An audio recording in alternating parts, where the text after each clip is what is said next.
سلام، این یه ویدیو دیگه از سری آموزش رویای سئو. معلی هستم و بریم سراغ ویدیو. موتورهای جستجو یه سری سیستم‌های پیچیدن که برای فهرست‌بندی و سازماندهی وبسایت‌های مختلف داخل سایتشون از یه سری الگوریتم‌ها استفاده می‌کنن که کلاً هدف این الگوریتم‌ها و کلاً تجزیه تحلیل صفحات مختلف اینه که بتونن اطلاعات مفیدی برای کاربراشون ارائه بدن. این خیلی مهمه. پس کل سئو توی این خلاصه میشه. شما باید مطلبتون و سایتتون برای کاربر بهینه باشه. این میشه کل سئو. اگر اینو فهمیدین بریم سراغ ادامه دوره. اگر نفهمیدید برید ویدیو قبلی رو ببینید تا اهمیت این کاربرا رو متوجه بشید. پس یک، نتایج مرتبط. دو، نتایج مفید مرتبط با جستجوی کاربر و مفید برای خود کاربر. فرآیند جستجو 3 تا مرحله داره. با هم می‌خوایم راجعش صحبت کنیم. اولین مرحله خزیدن یا کراول کردن وبسایت است. برای اینکه متوجه بشیم گوگل چجوری کار میکنه باید این 3 تا رو بدونیم. خزیدن اولین مرحله از فرآیندهای جستجوه که توی این مرحله خزنده‌های موتورهای جستجو یا کراولرها به طور مداوم داخل وبسایت‌های مختلف گشت و گذار میکنن و لینک‌ها رو دنبال میکنن تا به صفحات جدید و بروز شده دست پیدا کنن. خزنده‌های موتورهای جستجو معمولا از فایل robot.txt وبسایتتون وارد میشن که ببینن به کدوم صفحات اجازه دارن دسترسی پیدا کنن و به کدوم صفحات نباید دسترسی پیدا کنن. خزنده‌های موتور جستجو معمولاً این اطلاعاتی که بهتون میگم و از وبسایت جمع میکنن. اولیش عنوان صفحه است، دومیش محتوای صفحه، سومی URL صفحه، چهارمی تاریخ انتشار صفحه و پنجمی زبان صفحه است. بعد اینکه خزنده‌ها یا کراولرهای موتورهای جستجو اومدن این اطلاعات رو جمع‌آوری کردن یا برداشت کردن داخل یه جا ذخیره‌اش میکنن دیگه، به اون دیتابیس بزرگ یا فهرست میگن ایندکس.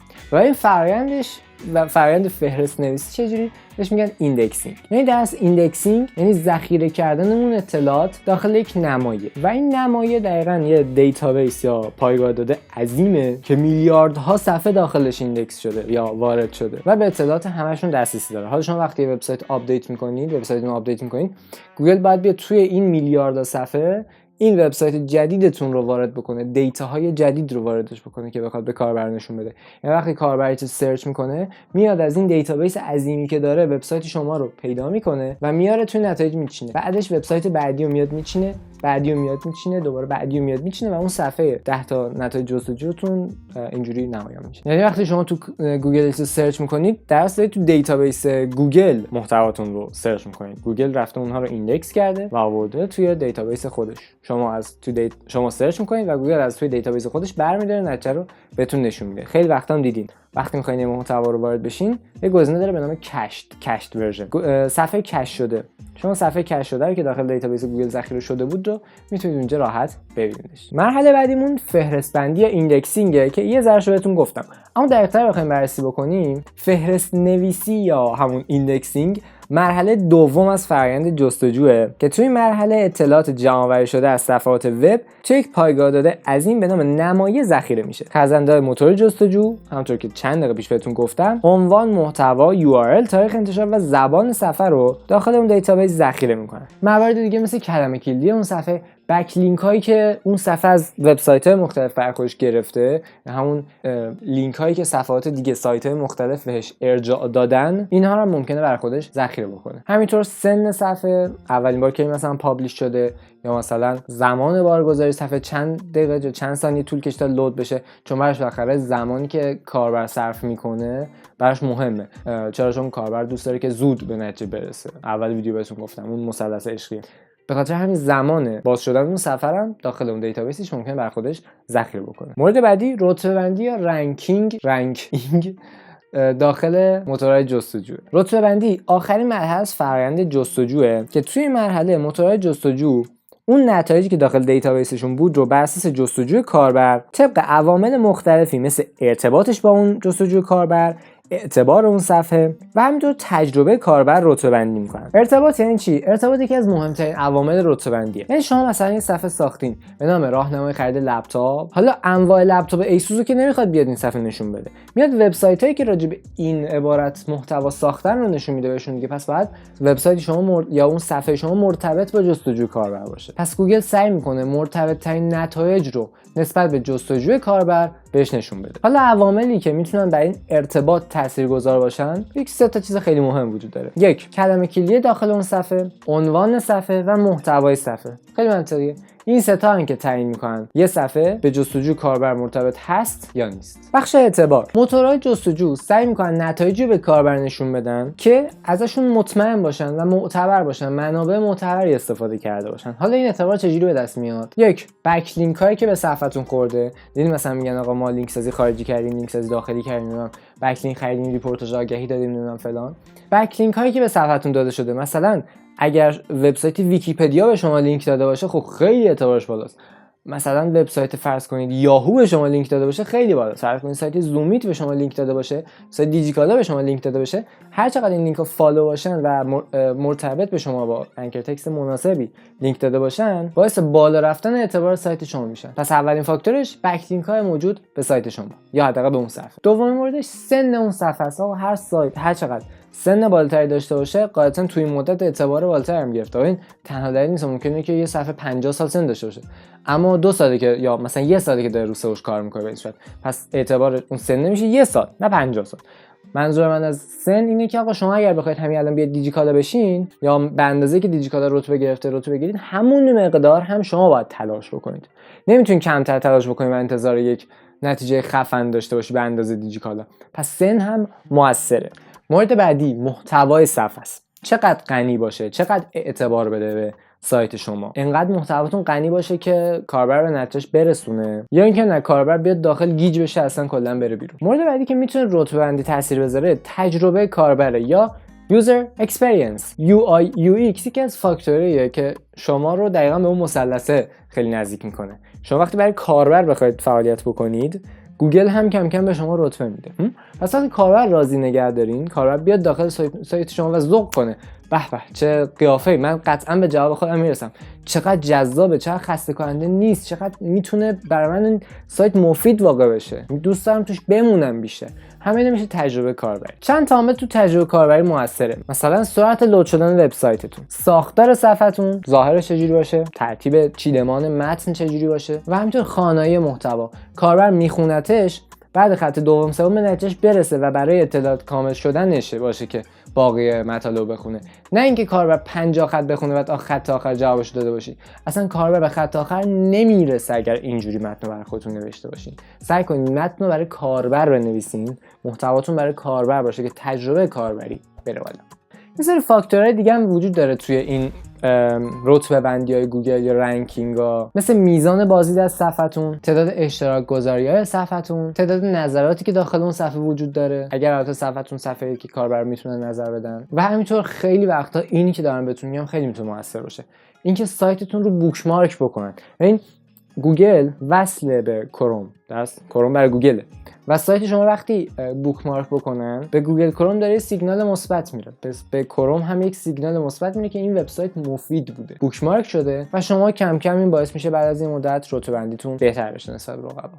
مورد بعدی که میخوایم راجع به صحبت بکنیم درک صفحه سرپ. وقتی گفتن سرپ یعنی چی؟ Search Engine Result Page. سرپ دقیقاً صفحه نتایج موتور جستجو، یعنی یه صفحه از اون 10 تا نتیجه مثلا که مرتبط با جستجوی کاربره و این داینامیکه، کاربر یه واو جابجا بکنه این صفحه تغییر میکنه، میگن صفحه سرپ. حالا صفحه سرپ شامل چیه؟ دیدین دیگه، عنوان صفحه همونطور که میبینین، URL صفحه، خلاصه اون صفحه، مثلا امتیاز اون صفحه، لینک های مرتبط به اون صفحه، لینک های مرتبطی که داخل اون صفحه وجود دارن.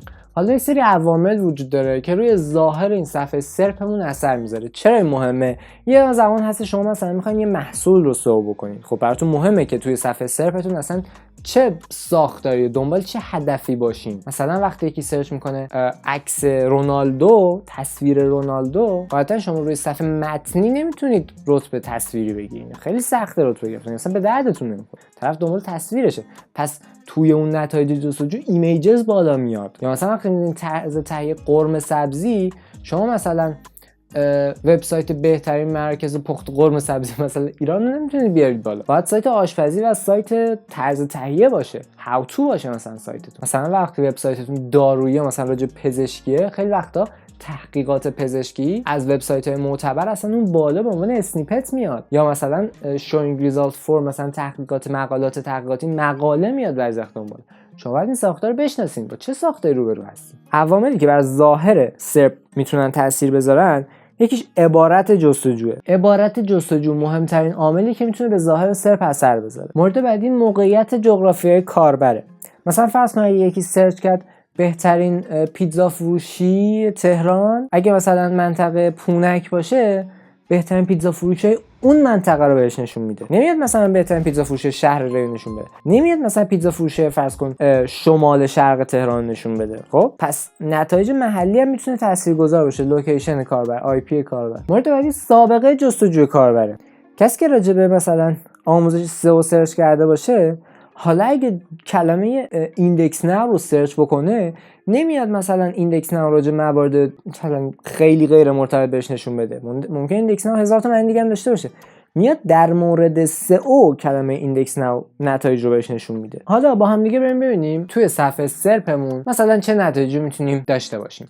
اولین موردش جستجو ارگانیکه یا نتایج ارگانیک. اون 10 تا نتیجه که مثلا 9 تا یا 10 تا یا هر چند تا هستش، بس باقی موارد داره، اون چند تا که اون نشون میده و عادی هستن بهشون میگن ارگانیک. اگه ادورز یا تبلیغات پولی باشن یا گوگل ادز باشن، کنارشون اسپانسرد مینویسه یا ایدی مینویسه. پس تا الان دو تا متوجه شدیم. یک، نتایج ارگانیک یا ارگانیک ریزالتس که نتایجی هستن که به طور طبیعی توی اون لیست نتایج نشون داده میشن. این نتایج بر اساس عوامل رتبه بندی موتورهای جستجو، مثل همون بحث ارتباط و اعتبار و تجربه کاربر رتبه بندی میشن و همون که گفتم عنوان دارن، نمیدونم URL دارن، خلاصه دارن، امتیاز دارن و لینک های مرتبط.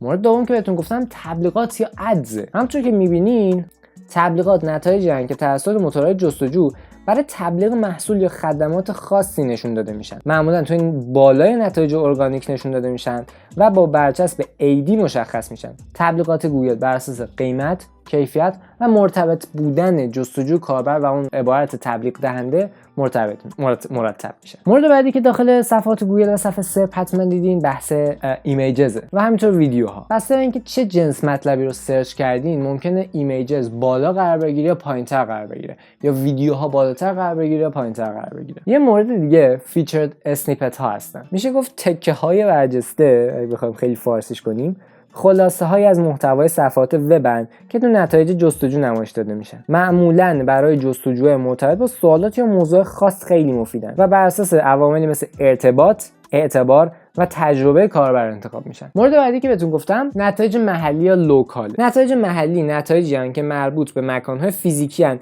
معمولاً برای جستجوی مرتبط به کسب و کارها، خدمات یا مکان‌های خاص خیلی مفیدن. نتایج محلی بر اساس عواملی مثل فاصله، مرتبط بودن با عبارت جستجو و همینطور اعتبار رتبه‌بندی میشن.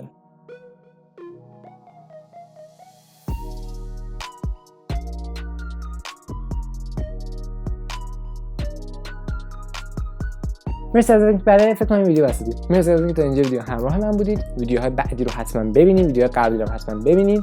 اگه این ویدیو براتون مفید بود حتما لایکش کنید، از این نکته پایین هم کانال رو سابسکرایب کنید. اگه هم سوالی داشتین تو قسمت کامنت ها بپرسید. مرسی ازتون. ویدیو بعد میبینید. و راستی تو این ویدیو راجع به اینکه چجوری وبسایتمون رو برای سئو تنظیم کنیم صحبت کردم و توی ویدیو بالا هم بهتون ابزارهای سئو رو معرفی کردم. مرسی ازتون. فعلا